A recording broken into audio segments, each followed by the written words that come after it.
Everyone, welcome to this channel. तो आज हम लेकर आए आपके सामने डॉपलर्स इफेक्ट। डॉपलर्स इफेक्ट यहाँ पे हम समझेंगे और इससे रिलेटेड क्वेश्चंस जो है हम यहाँ पे प्रैक्टिस करने वाले हैं। तो डॉपलर इफेक्ट होता क्या है, पहले इस बात पे ध्यान दीजिए।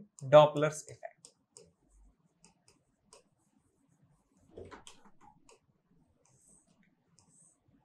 तो जब सोर्स और ऑब्जर्वर के बीच में रिलेटिव मोशन होता है तो जो ऑब्जर्वर को फ्रीक्वेंसी सुनाई देती है साउंड की, वो फ्रीक्वेंसी ओरिजिनल फ्रीक्वेंसी से थोड़ा सा अलग होती है। और ये जो आपके पास जो फिनोमिना हो रहा है, ये जो घटना घट रही है, इसे डॉपलर्स इफेक्ट कहा जाता है। तो यहां पे मैं लिखूंगा if there is relative motion between source and observer,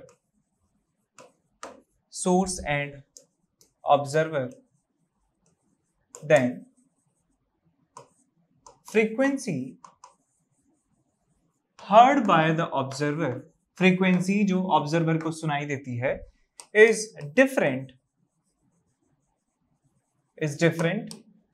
from the original frequency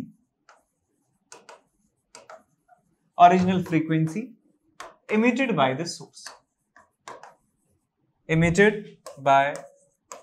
source, and this phenomena is called Doppler's effect. This phenomena is called Doppler's effect. ठीक, ये बात समझ में आपको आ गई। अब यहां पे देखते हैं कि हमारे पास एक यूनिवर्सल फॉर्मूला है कि सारे केसेस के लिए, चाहे ऑब्जर्वर दूर भागे, चाहे ऑब्जर्वर पास आए, चाहे सोर्स दूर भागे, सोर्स पास आए, चाहे सोर्स ऑब्जर्वर दोनों दूर भागे या दोनों एक दूसरे के आसपास आए या दोनों कुछ भी ना करें, तो सब में एक ही फॉर्मूले से सारे के सारे जो आपके पास मॉडिफिकेशन है फ्रीक्वेंसी के, वो बताए जा सकते हैं। तो यहाँ पे मैं फॉर्मूला लिख देता हूं कि जो अपेरेंट फ्रीक्वेंसी होती है, अब अपेरेंट फ्रीक्वेंसी पूछोगे क्या होती है? अपेरेंट फ्रीक्वेंसी का मतलब the frequency heard by the observer, जो फ्रीक्वेंसी ऑब्जर्वर के द्वारा हर्ड की जाती है उसे अपेरेंट फ्रीक्वेंसी कहा जाता है। और apparent frequency is equal to F naught, जो सोर्स से निकलने वाला साउंड है उसकी फ्रीक्वेंसी एफ नॉट के बराबर है, into V plus minus V O divided by V plus minus V S. यहां पे v जो है, v is the speed of sound in that medium, और vo जो है वो ऑब्जर्वर की स्पीड है, और vs जो है वो सोर्स की स्पीड है। तो यहां पे ये लिख भी देते हैं कि vo का मतलब है स्पीड ऑफ ऑब्जर्वर,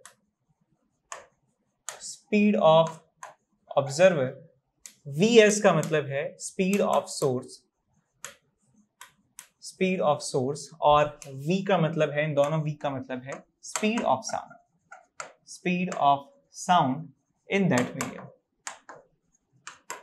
और ये मैंने आपको बताया है कि स्पीड ऑफ साउंड जो है वो अलग अलग मीडियम में किस तरीके से वेरी करता है। और एफ नॉट का मतलब जो है, this is the frequency of sound emitted from the source, जो सोर्स से निकलने वाला साउंड है उसकी फ्रीक्वेंसी है ये एफ नॉट। अब यहां पे मैंने लिखा है प्लस माइनस। अब कौन से केस में प्लस यहां पे लगाएंगे, कौन से केस में माइनस यहां पे लगाएंगे, उसके लिए हम देखते हैं कि अलग अलग केसेस ले लेते हैं और फिर देखते हैं कौन से केस में कौन सा साइन ऊपर नीचे आने वाला है। ठीक है, तो यहाँ पे लेते हैं एक केस लेते हैं यहाँ पे। सो केस नंबर वन, और यहाँ पे एक हम ले लेते हैं केस नंबर टू। और यहाँ पे मान लीजिए आपके पास क्या हो रहा है कि जो हमारा सोर्स है वो मूव कर रहा है, सोर्स जो है मूव कर रहा है, और जो हमारा ऑब्जर्वर है वो ऑब्जर्वर भी मूव कर रहा है। Source is moving, source and observer both are moving. और इसमें केस नंबर वन है, और इसमें ही केस नंबर टू हम पढ़ेंगे, केस नंबर टू। तो ये हमारे पास सोर्स है और सोर्स मूव कर रहा है विद स्पीड vs स्पीड से ये मूव कर रहा है, और हमारे पास एक ऑब्जर्वर है यहाँ पे, ऑब्जर्वर, और ऑब्जर्वर भी इसकी तरफ मूव कर रहा है with speed vo। Case number 2 हमारे पास है कि ये जो सोर्स है ये मूव कर रहा है इस डायरेक्शन में विद स्पीड vs, और जो ऑब्जर्वर है वो मूव कर रहा है ऑपोजिट डायरेक्शन में, दूसरी तरफ मूव कर रहा है विद स्पीड vo। तो यदि सोर्स के द्वारा इमिट की जाने वाली फ्रीक्वेंसी f0 के बराबर है, यहां से निकलने वाली फ्रीक्वेंसी f0 के बराबर है, तो सोर्स के पास जब वो साउंड पहुंचेगा तो उसको कितनी फ्रीक्वेंसी सुनाई देगी, हम यहां पे लिखने वाले हैं। तो यहां पे f0, f is equal to f apparent is equal to f0, पहले फॉर्मूला लिख लीजिए v vo और v vs। ऐसे यहां पे फॉर्मूला लिख लीजिए f apparent is equal to f0 v vo v vs। तो देखिए, जब सोर्स ऑब्जर्वर की तरफ जाने की कोशिश कर रहा है, इसके पास यदि ये जाना चाहता है, सोर्स भाग रहा है ऑब्जर्वर के पीछे, सोर्स भाग रहा है ऑब्जर्वर के पीछे, तो जो डिनोमिनेटर है वो क्या होगा, वहां पे माइनस आपको मिलने वाला है। माइनस माइनस यहां पे मिलेगा यदि सोर्स पीछा करेगा ऑब्जर्वर का। ऑब्जर्वर भले ही चाहे कुछ भी करे, ऑब्जर्वर चाहे रेस्ट पे हो चाहे मूव कर रहा हो, यदि सोर्स इसके पीछे भाग रहा है तो नीचे आएगा माइनस। अब बात करते हैं ऑब्जर्वर की। ऑब्जर्वर यदि सोर्स के पास आना चाह रहा है तो ऊपर प्लस आएगा, और ऑब्जर्वर यदि सोर्स से दूर जाना चाहता है तो आएगा आपके पास माइनस। ठीक, तो ये दो रिजल्ट आपको यहाँ पे मिल जाते हैं। आपको कॉन्सेप्ट ये ध्यान रखना है कि यदि ये दोनों एक दूसरे के पास आते हैं, ये दोनों एक दूसरे को अप्रोच करते हैं, तो फ्रीक्वेंसी ओरिजिनल फ्रीक्वेंसी से ज्यादा हो जाती है, apparent frequency is greater than f0। और यदि ये एक दूसरे को जो है दूर भाग रहे हैं एक दूसरे से, तो फ्रीक्वेंसी जो है अपेरेंट फ्रीक्वेंसी वो ओरिजिनल फ्रीक्वेंसी से कम हो जाती है। तो हमें बस करना यही है कि सोर्स जो है नीचे आ रहा है डिनोमिनेटर में, ऑब्जर्वर जो है न्यूमरेटर में आ रहा है, तो ये यदि पास आ रहा है तो इसका मतलब इसके थ्रू हमें फ्रीक्वेंसी को बढ़ाना है, तो नीचे डिनोमिनेटर में माइनस लगा दिया, बिकॉज डिनोमिनेटर जितना कम फ्रीक्वेंसी उतना ही ज्यादा। और ऑब्जर्वर को देखिए, ऑब्जर्वर भी बढ़ाना चाह रहा है फ्रीक्वेंसी को, तो यहाँ पे हमने न्यूमरेटर में इसके साथ प्लस लगा दिया। यहाँ पे देखें, सोर्स जो है ऑब्जर्वर के पास जा रहा है, फ्रीक्वेंसी बढ़ाना चाह रहा है, तो डिनोमिनेटर में माइनस आ गया। ऑब्जर्वर लेकिन इसके पास अलग ही प्लान है, ये दूर भागना चाह रहा है, फ्रीक्वेंसी को कम करना चाह रहा है, तो हमने ऊपर लगा दिया माइनस। तो इसी तरीके से केस 3 और केस 4 भी हम लिख लेते हैं यहाँ पे। तो केस नंबर 3 क्या है कि सोर्स हमारे पास है और सोर्स भाग रहा है इस तरफ विद स्पीड vs, और ऑब्जर्वर जो है इसकी तरफ भाग रहा है vo। ठीक, और केस नंबर 4 हम ले लेते हैं। केस नंबर 4 कि सोर्स जो है वो भाग रहा है इधर विद स्पीड vs, और ऑब्जर्वर जो है वो ऑपोजिट डायरेक्शन में भाग रहा है विद स्पीड vo। हमें दोनों केसेस में निकालना है अपेरेंट फ्रीक्वेंसी कितनी होगी। तो apparent frequency is equal to, आप पहले लिख लें f0 v vo और v vs। ऐसे यहां पे लिख लीजिए आप f apparent is equal to f0 v vo v vs। ध्यान रखें कि एक दूसरे को अप्रोच करते हैं तो हमें फ्रीक्वेंसी जो है अपेरेंट फ्रीक्वेंसी वो ज्यादा मिलती है ओरिजिनल फ्रीक्वेंसी से, और ये एक दूसरे से सेपरेट होने की कोशिश करते हैं तो अपेरेंट फ्रीक्वेंसी कम हो जाती है ओरिजिनल फ्रीक्वेंसी से। अब सोर्स इससे दूर भागना चाह रहा है, यानी फ्रीक्वेंसी को बढ़ाना चाह रहा है, तो यहाँ डिनोमिनेटर में आप प्लस लगा दीजिए। ये इसके पास आने की कोशिश कर रहा है, फ्रीक्वेंसी को बढ़ाने की कोशिश कर रहा है, तो यहाँ पे आ जाएगा प्लस। ये सोर्स इधर दूर, ऑब्जर्वर भी दूर, दोनों ही नाराज हैं, प्लस माइनस यहाँ पे आ जाएगा। हमें ओवरऑल फ्रीक्वेंसी बढ़ानी है। सोर्स जो है वो डिनोमिनेटर में है, तो डिनोमिनेटर में साइन डिपेंड करेगा कि ये पास आ रहा है या दूर जा रहा है। न्यूमरेटर में साइन जो है वो इस पे डिपेंड करता है, अब ये ऑब्जर्वर दूर जा रहा है या पास जा रहा है। दूर जा रहा है तो न्यूमरेटर को कम करना होगा, पास आ रहा है तो न्यूमरेटर को बढ़ाना होगा, तो इस अकॉर्डिंग प्लस माइनस हम यहाँ पे लगा देते हैं। तो ये हमारे पास 4 केसेस बन चुके हैं। अब यदि इनमें से कोई एक स्टेशनरी है तो हम उसकी स्पीड जो है 0 के बराबर पुट कर देते हैं। यदि मान लीजिए ऑब्जर्वर रेस्ट पे है तो आप यहाँ पे 0 लगा देंगे, और यदि सोर्स रेस्ट पे है तो आप यहाँ पे 0 लगा सकते हैं। ठीक है, और यदि दोनों ही 0 हैं तो दोनों 0 0 हो जाएंगे, दोनों ही रेस्ट पे हैं तो दोनों 0 हो जाएंगे, v से v कैंसिल आउट हो जाएगा, तो अपेरेंट फ्रीक्वेंसी ओरिजिनल फ्रीक्वेंसी के बराबर हो जाएगी। कोई भी आपके पास डॉपलर इफेक्ट आपको नहीं मिलने वाला है। अब हम कुछ क्वेश्चंस यहाँ पे सॉल्व करते हैं। क्वेश्चन नंबर 1 क्या कहता है कि आपके पास एक कार्ट है और कार्ट में एक हॉर्न लगा हुआ है, इसकी फ्रीक्वेंसी है कुछ f0, और ये मूव कर रहा है विद स्पीड vs की कांस्टेंट स्पीड से ये मूव कर रहा है। यहाँ पे एक एक पॉइंट है, एक ऑब्जर्वर है यहाँ पे, observer O।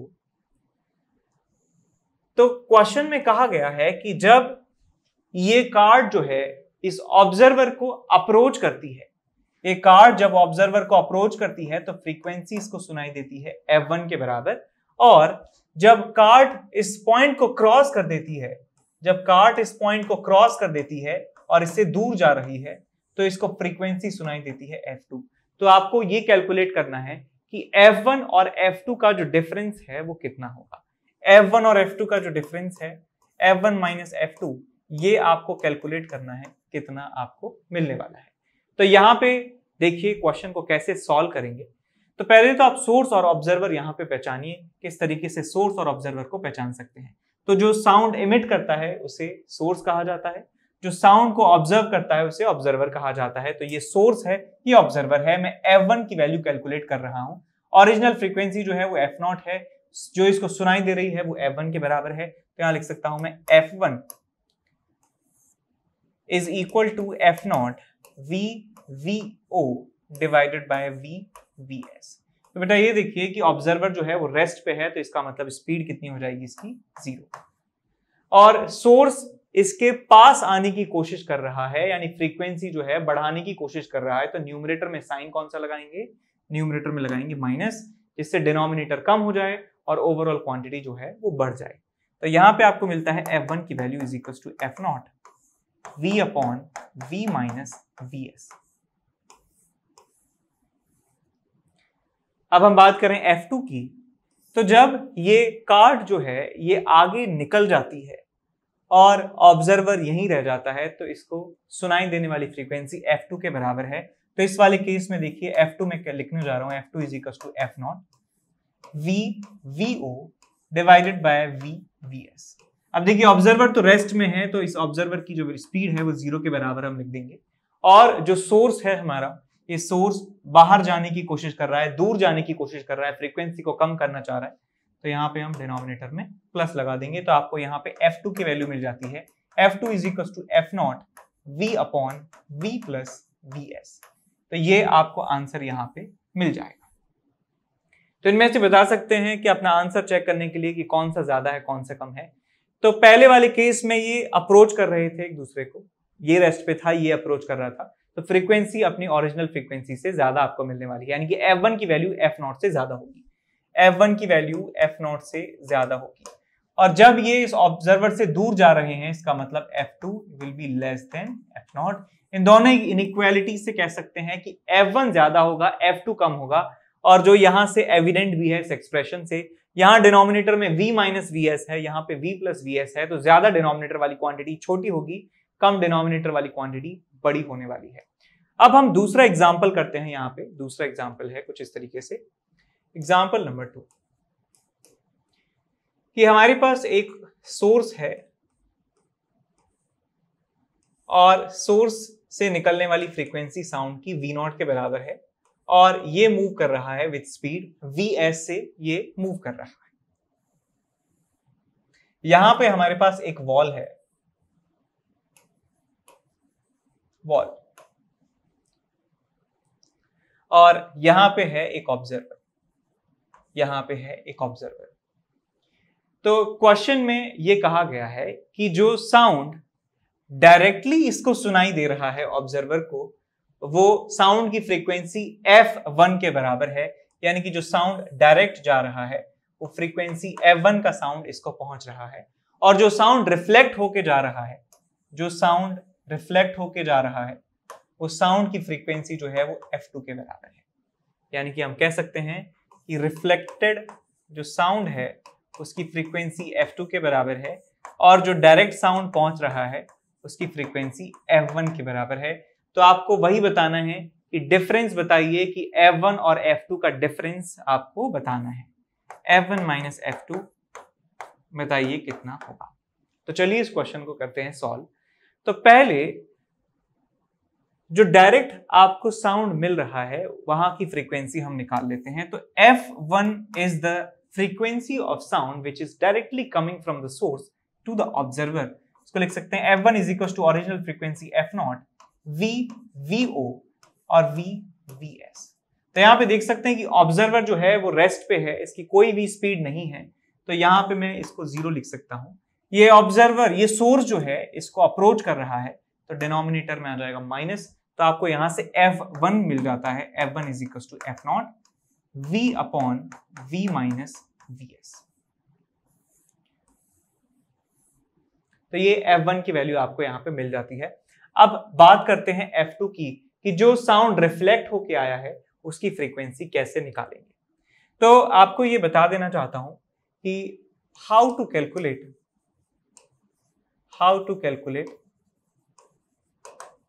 Frequency of reflected sound,